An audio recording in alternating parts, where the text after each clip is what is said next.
আসসালামু আলাইকুম। আজকে আমি আপনাদের মাঝে WWE নিয়ে কথা বলতে আসছি। সেটা অবশ্যই ইন্ডিয়া এবং অস্ট্রেলিয়ার মধ্যকার একটি ম্যাচ।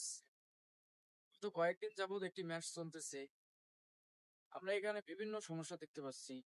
ইন্ডিয়ার legendary player jersey number 18 Virat Kohli একজন উদীয়মান প্লেয়ার, তাকে গিয়ে ধাক্কা দিচ্ছে।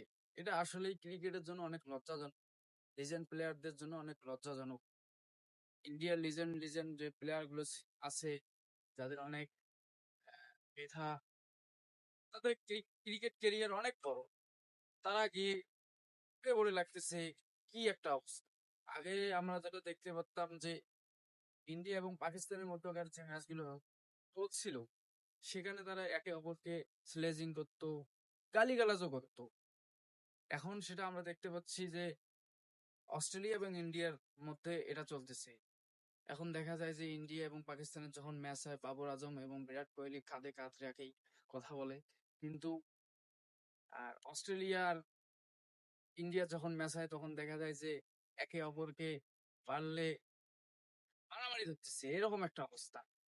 যে কিছুদিন আগের মধ্যে ট্রাভিস হেড যখন এত মারতেছিল সবাইকে, সব বলারকে ইন্ডিয়ার, তখন সিরাজ একটা ভালো ডেলিভারি করে উইকেট করেছিল। ট্রাভিস হেড সেরা তার প্রশংসাও করছিল, কিন্তু সে এমন ভাবে অঙ্গভঙ্গি দেখিয়ে মাঠ থেকে বেরিয়ে যেতে বলতেছিল, এটা আসলে ইন্ডিয়ার জন্য অনেক লজ্জাজনক। যদিও ইন্ডিয়া নিয়ে কথা বলার আমার কোনো ইচ্ছা নেই। ইন্ডিয়া এমনিতেই লজ্জাজনক একটি দেশ, তাদের আচার আচরণ সব দিক দিয়েই। তারপরেও তাদের শুধরানোর দরকার। এই গত একদিন আগে যে ম্যাচটির মধ্যে সমস্যা হয়েছিল, বিরাট কোহলি ধাক্কা দিয়েছিল উদীয়মান প্লেয়ারকে অস্ট্রেলিয়ার।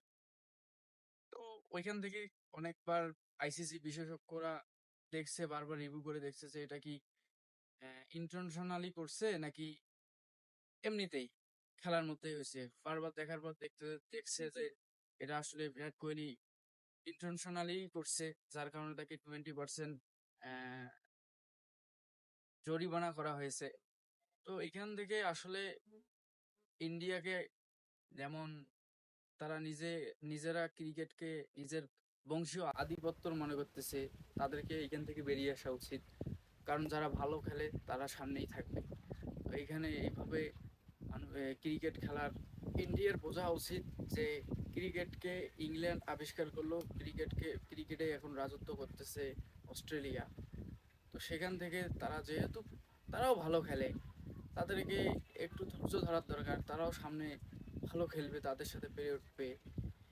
এই বিশ্বকাপের পর থেকেই তারা যেভাবে একে অপরের বিরুদ্ধে লেগে আছে, অস্ট্রেলিয়া যদিও সেভাবে লেগে নেই, তাদের সাথে ইচ্ছাকৃতভাবে কোনো কিছু করতেছে না। আমরা দেখছি গত যে টেস্ট ম্যাচগুলো হচ্ছিল, সেখানে দেখতেই পাচ্ছিলাম।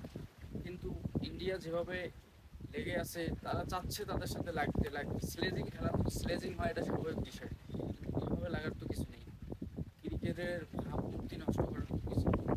ক্রিকেট হচ্ছে, ক্রিকেট বলেন আর ফুটবল বলেন, সব খেলাই হচ্ছে একটা বন্ধুত্ব সুলভ খেলা।